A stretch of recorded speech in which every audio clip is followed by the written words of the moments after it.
ഈശോയിലെ ഏറ്റവും ബഹുമാന്യനും പ്രിയങ്കരനുമായിട്ടുള്ള നമ്മുടെ സഭയുടെ കൂരിയായുടെ മെത്രാൻ അഭിവന്യ സെബാസ്റ്റ്യൻ വാണിയപ്പുരയ്ക്കൽ പിതാവേ, സ്നേഹമുള്ള സഹോദര വൈദികരെ, വാത്സല്യമുള്ള സിസ്റ്റേഴ്സ്, പ്രിയപ്പെട്ട സഹോദരി സഹോദരങ്ങളെ,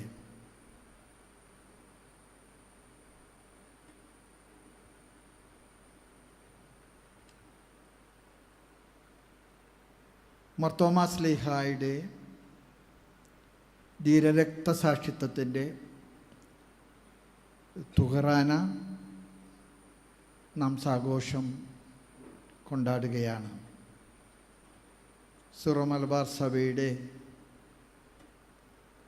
ആസ്ഥാന കാര്യാലയം, തറവാട്ട് വീടായ മൗണ്ട് സെൻറ്റ് തോമസിലെ നമ്മൾ ഒന്നിച്ചു കൂടിയിരിക്കുമ്പോൾ നമുക്ക് ദൈവത്തോട് ഏറെ കടപ്പാടും കൃതജ്ഞതയും ഉണ്ട്. ദൈവത്തിൻ്റെ നടത്തിപ്പിനെ ഓർത്ത്, ദൈവം വഴി തുറക്കുന്നതിനെ ഓർത്ത്, കരം പിടിച്ച് മുന്നോട്ട് നയിക്കുന്നതിനെ ഓർത്ത്. നമ്മെ സംബന്ധിച്ചിടത്തോളം നമ്മുടെ വീട്ടുപേര് മാർത്തോമ ക്രിസ്ത്യാനികളെന്നാണ്. ഒരുപക്ഷെ മെഡിലിക്കോട്ട് മെത്രാനിച്ചൻ തോമസ് ലീഹായെക്കുറിച്ചും എക്സർ തോമസിനെ കുറിച്ചും ഏറ്റവും കൂടുതൽ പഠിച്ച ഒരു മഹാപണ്ഡിതനാണ്. അദ്ദേഹം പറയുന്നു, സ്വന്തം പേരിനോട് അപ്പസ്തോലൻ്റെ പേര് വീട്ടുപേരായിട്ട് കൂട്ടിച്ചേർത്ത ഒരേ ഒരു സമൂഹം മാത്രമേ ചരിത്രത്തിലുള്ളൂ. അത് നമ്മളാണ്, മാർത്തോമ ക്രിസ്ത്യാനികളാണ്. നമ്മുടെ പുണ്യപിതാവിൻ്റെ പാവന സ്മരണയ്ക്ക് മുൻപിലെ ഒരുപാട് തൊഴുകൈകളോടും കൃതജ്ഞതയോടും കൂടെ നമുക്ക് പ്രണമിക്കാം. അപ്പസ്തോലനെ നമ്മുടെ നാട്ടിലേക്ക് നമ്മെ സുവിശേഷം അറിയിക്കാനായിട്ട് അയച്ച ദൈവത്തിൻ്റെ അനന്ത പരിപാലനയ്ക്ക് കടപ്പാടോടെ കൃതജ്ഞതയോടെ നമുക്ക് കരങ്ങൾ കൂപ്പിയിട്ട് നന്ദി പറയാം. തോമ എന്ന പേര് ഉത്ഭവിക്കുന്ന അറാമായ ഭാഷയിൽ നിന്നാണ്. തെഓമ എന്നാണ് ഈ പദത്തിൻ്റെ ശരിയായ പ്രയോഗം. തെഓമ പിന്നീട് തോമയായതാണ്. തെഓമ എന്ന വാക്കിൻ്റെ അർത്ഥം ഇരട്ട, അതിലൊന്ന് എന്നാണ്.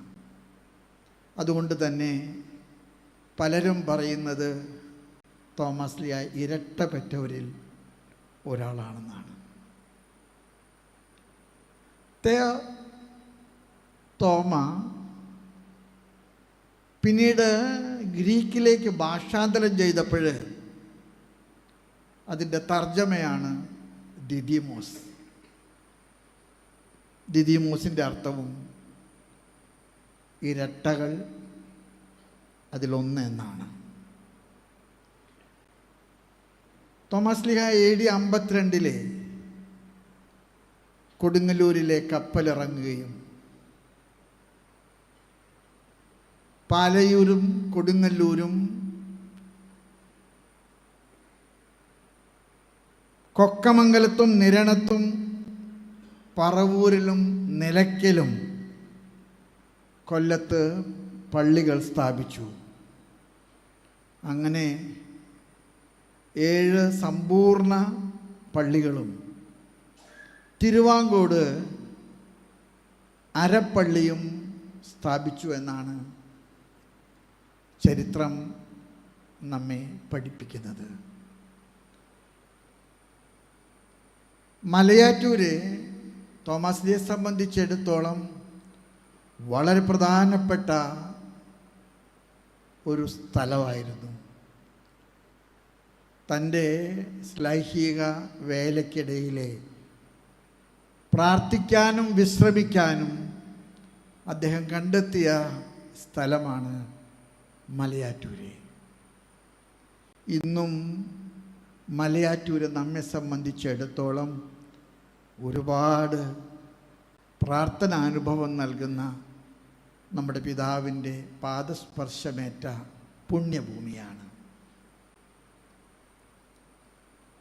കേരളത്തിലെ തൻ്റെ അപ്പസ്തോലിക പ്രവർത്തനങ്ങൾക്ക് ശേഷം അദ്ദേഹം തമിഴ്നാട്ടിലേക്ക് കന്യാകുമാരി വഴി പോയെന്നാണ് വിശ്വാസത്തിലെ നമ്മൾ കരുതുന്നത്. മദ്രാസിലെ മൈലാപ്പൂര്, ചിന്നമല ഇതൊക്കെ നമുക്ക് ഓർമ്മയുള്ള സ്ഥലങ്ങളാണ്. ചിന്നമലയിൽ വെച്ച് അദ്ദേഹം ശത്രുക്കളാൽ വധിക്കപ്പെടുകയും മൈലാപ്പൂരെ ഖബറടക്കപ്പെടുകയും ചെയ്തു. അദ്ദേഹത്തിൻ്റെ തിരുശേഷിപ്പുകൾ മധ്യശതകങ്ങളിലെ ഒർത്തോണയിലേക്ക് മാറ്റപ്പെടുകയും ഇന്നും അത് ഒർത്തോണയിൽ സൂക്ഷിക്കപ്പെടുകയും ചെയ്യുന്നു.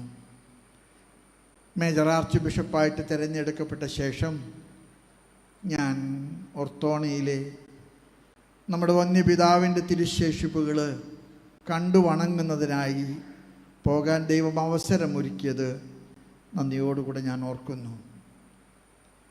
ഒർത്തോണയിൽ നിന്ന് കാർഡിനൽ ടിസ്രാൻഡിൻ്റെ പ്രത്യേക ഇടപെടൽ മൂലം നമുക്ക് നൽകപ്പെട്ട അദ്ദേഹത്തിൻ്റെ കരമാണ് കൊടുങ്ങല്ലൂരിലെ ഇന്ന് നമ്മൾ സൂക്ഷിക്കുന്നത്. കൊടുങ്ങല്ലൂരിലെ തോമസ്ലീഹായുടെ തിരുശേഷിപ്പ് നമുക്ക് ലഭിച്ചതിൽ വെച്ച് ഏറ്റവും മേജറായിട്ടുള്ള ഒരു റിലീക്കാണ്.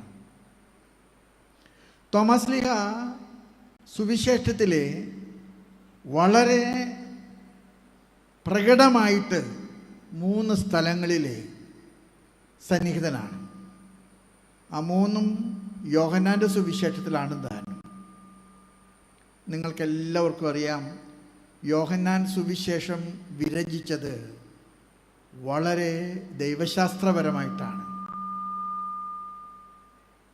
സിനോപ്റ്റിക് ഗോസ്പൽസ് എല്ലാം തന്നെ കർത്താവിൻ്റെ പ്രവർത്തനങ്ങളെക്കുറിച്ച് നടത്തുന്ന വിവരണങ്ങളാണ്, അത്ഭുതങ്ങൾ, സൗഖ്യങ്ങൾ.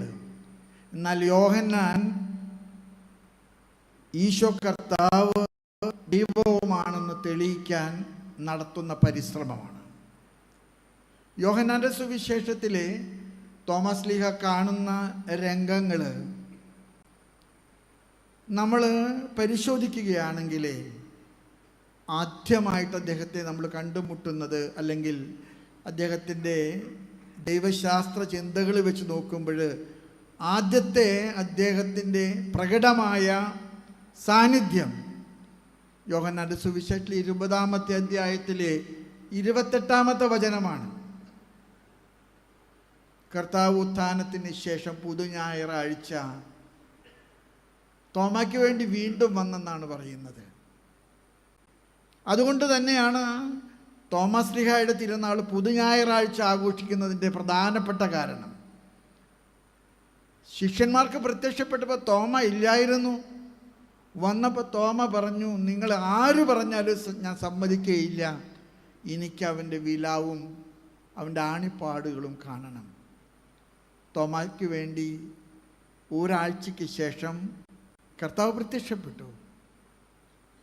എത്ര ഹൃദ്യമായിട്ടാണ് കർത്താവ് തോമയെ വിളിക്കും, തോമ വരിക, നീ എൻ്റെ വിലാവ് കാണുക, എൻ്റെ കരപ്പാടുകൾ വീക്ഷിക്കുക.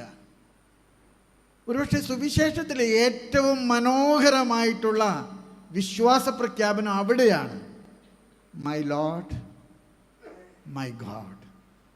അതിൽ വിട്ട് ഒരു വിശ്വാസ പ്രഖ്യാപനം കർത്താവിൻ്റെ രക്ഷാകര ദൗത്യത്തിൽ വേറെയില്ല. എൻ്റെ കർത്താവേ, എൻ്റെ ദൈവമേ.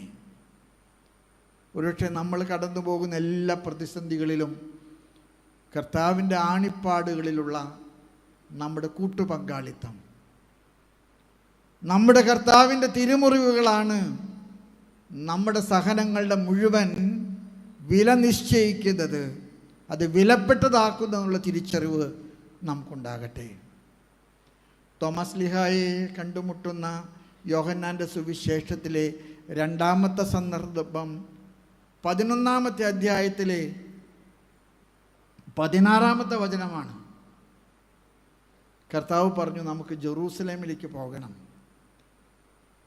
ജെറൂസലേമിൻ്റെ രാഷ്ട്രീയ സ്ഥിതികളും മതപരമായിട്ടുള്ള അവസ്ഥകളും കൃത്യമായിട്ടറിയാവുന്ന പത്രോസും ആന്ത്രയോസും യാക്കോബും ഒക്കെ പറഞ്ഞു, ബുദ്ധിയല്ല, വിവേകമല്ല, നിനക്ക് ഒരുപാട് ശത്രുക്കളുള്ള ഒരു സ്ഥലമാണ്, നിന്നെ കാത്തിരിക്കുകയാണ്, നീ അങ്ങോട്ട് പോയാൽ അപകടമുണ്ട്, ഒഴിഞ്ഞു മാറുന്നതാണ് ബുദ്ധി എന്ന് ശിഷ്യന്മാരെ ഉപദേശിച്ചപ്പോൾ വ്യത്യസ്തമായിട്ട് സംസാരിക്കാൻ ചങ്കൂറ്റം കാണിച്ച ഒരാളാണ് നമ്മുടെ പിതാവ്. പിതാവ് പറഞ്ഞ എന്താണ്? Let us go and die with him. ഒരുപക്ഷെ തോമസ് ലീഹായുടെ ഈ ചങ്കൂറ്റം ഞാൻ ചിലപ്പോഴൊക്കെ വിചാരിക്കാറുണ്ട്, സിറോ മലബാർ സഭയിൽ നിന്ന് എന്തുകൊണ്ട് ഇത്രയധികം മിഷണറിമാരുണ്ടായി? റീത്ത് നോക്കാതെ, രാജ്യം നോക്കാതെ, കാലാവസ്ഥ നോക്കാതെ എന്തുമാത്രം മിഷണറിമാരെ നമ്മുടെ സഭയിൽ നിന്ന് ഇന്ത്യയിലും ഇന്ത്യക്കപ്പുറത്തും പ്രവർത്തിക്കുന്നു. അത് നമ്മുടെ പിതാവിൻ്റെ ചങ്കൂറ്റത്തിൻ്റെ തറവാട്ട് സ്വത്താണ്. നമുക്ക് അവൻ്റെ കൂടെ പോയി മരിക്കാം. Let us go and die with him. Thomas ലീഹായെ നമ്മൾ മൂന്നാമത് കണ്ടുമുട്ടുന്നത് യോഹന്നാൻ്റെ സുവിശേഷത്തിൽ 14-ാമത്തെ അധ്യായത്തിലെ 6-ാമത്തെ വചനത്തിലാണ്. കർത്താവ് തൻ്റെ യാത്രയെക്കുറിച്ച് പറഞ്ഞപ്പോൾ സ്വർഗത്തിലെ പിതാവിൻ്റെ പക്കലേക്കുള്ള യാത്ര, അതേക്കുറിച്ച് ശിഷ്യന്മാരോട് പറഞ്ഞപ്പോൾ അവർക്കൊന്നും മനസ്സിലായില്ല. ആർക്കും ചോദിക്കാൻ ധൈര്യമില്ലായിരുന്നു. തോമസ് ലീഹ ചോദിച്ചൊരു ചോദ്യമുണ്ട്, നീ എങ്ങോട്ടാണ് പോകുന്നത്? അങ്ങോട്ടുള്ള വഴി എവിടെയാണ്? ഞങ്ങൾക്ക് എങ്ങനെയാണ് അവിടെ വരാൻ കഴിയുക? കർത്താവ് കൊടുക്കുന്ന മനോഹരമായിട്ടുള്ളൊരു മറുപടിയുണ്ട്. അത് സുവിശേഷത്തിലെ സ്വർഗരാജ്യത്തിൻ്റെ വഴിയാണ്. Thoma, I am the way, I am the truth, I am the life. Thoma, ഞാനാണ് വഴി, ഞാനാണ് സത്യം, ഞാനാണ് ജീവൻ. ഒരുപക്ഷെ നമ്മെ മാർഗവാസികൾ എന്ന് വിളിക്കുന്നതിൻ്റെ കാരണം അതുതന്നെയാണ്. മാർഗം കണ്ടെത്തിയവരെ, അപ്പസ്തോലൻ തന്ന മാർഗത്തിലൂടെ വഴിതെറ്റാതെ ചരിച്ചവരെ. അപ്പസ്തോലൻ്റെ തുകറാന കൊണ്ടാടുമ്പോൾ ഞാൻ നിങ്ങളോടൊക്കെ പറയും, പ്രതിസന്ധികളെ നിങ്ങൾ ചക്രവാളങ്ങളാക്കണം. ബുദ്ധിമുട്ടുകളെ നിങ്ങൾ കാൽവരിയിലെ ഉത്ഥാനത്തിലേക്ക് നോക്കി വ്യാഖ്യാനിക്കണം. കർത്താവ് നമുക്ക് മുമ്പിലെ തുറന്ന വഴി അത് കുരിശിൻ്റെ വഴിയാണ്. നമുക്ക് മുൻപിൽ ഉയർത്തിയ പതാക അത് ഉത്ഥാനത്തിൻ്റെ പതാകയാണ്. ഒരിക്കലും അതുകൊണ്ട് തന്നെ ഒന്നിനെക്കുറിച്ചും അസ്വസ്ഥതപ്പെടാതെ കർത്താവിലെ കരം ചേർത്ത് അപ്പസ്തോലൻ തൊട്ടാണിപ്പാടുകളിലെ നമ്മുടെ കരം തൊട്ട് കർത്താവിൻ്റെ രക്തത്തിൻ്റെ കറ നമ്മുടെ വിശ്വാസത്തിൻ്റെ തിരിശേഷിപ്പായിട്ട് തിരിച്ചറിഞ്ഞുകൊണ്ട് ജീവിക്കാൻ നമുക്ക് പ്രാർത്ഥിക്കാം. നമുക്ക് ധാരാളം ദൈവവിളികൾ ഉണ്ടാകണം. ഇന്ത്യ മുഴുവനും നമുക്ക് തുറന്നു. ഇന്ന് ഇന്ത്യക്കപ്പുറത്തേക്കും നമ്മെ ക്ഷണിക്കുന്നു. മാർപ്പാപ്പ ഗൾഫിലേക്ക് നമുക്ക് താക്കോല് തന്നിരിക്കുകയാണ്. പ്രതിസന്ധികൾ നമ്മളെ തളർത്തരുത്. പ്രതിസന്ധികൾ കാൽവരിയിലേക്കും ഉത്ഥാനത്തിലേക്കുമുള്ള നമ്മുടെ ക്ഷണക്കത്തായിട്ട് നമുക്ക് കൈക്കൊള്ളാം. നിങ്ങൾ ഇന്നത്തെ ദിവസം ഇവിടെ വന്നതിൽ ഒരുപാട് നന്ദിയുണ്ട്. നമ്മളൊരു കുടുംബമാണ്, നമ്മളൊരു തറവാടാണ്, നമ്മളൊരു വീടാണ്. നമുക്കൊന്നിച്ച് നമ്മുടെ പിതാവിൻ്റെ ഓർമ്മ കൊണ്ടാടുമ്പോൾ പിതാവ് നമുക്ക് നൽകിയിട്ടുള്ള ഈ വലിയ വിശ്വാസത്തിൻ്റെ തറവാട്ട് സ്വത്ത് നഷ്ടപ്പെടാതെ സൂക്ഷിക്കാൻ പ്രാർത്ഥിക്കാം. നമ്മുടെ എല്ലാ കുടുംബങ്ങളെയും, നമ്മുടെ എല്ലാ സന്യാസ സമൂഹങ്ങളെയും, നമ്മുടെ എല്ലാ സെമിനാരികളെയും പരിശീലന ഭവനങ്ങളെയും, നമ്മുടെ എല്ലാ സംഘടനകളെയും, അതുമായി ബന്ധപ്പെട്ട എല്ലാ പ്രവർത്തനങ്ങളെയും അപ്പസ്തോലൻ മാധ്യസ്ഥത്തിന് സമർപ്പിച്ചുകൊണ്ട് നിങ്ങൾക്കെല്ലാവർക്കും തിരുനാളിൻ്റെ മംഗളങ്ങൾ നേർന്നുകൊണ്ട് പിതാവിൻ്റെയും പുത്രൻ്റെയും പരിശുദ്ധാത്മാവിൻ്റെയും നാമത്തിൽ ആമേൻ.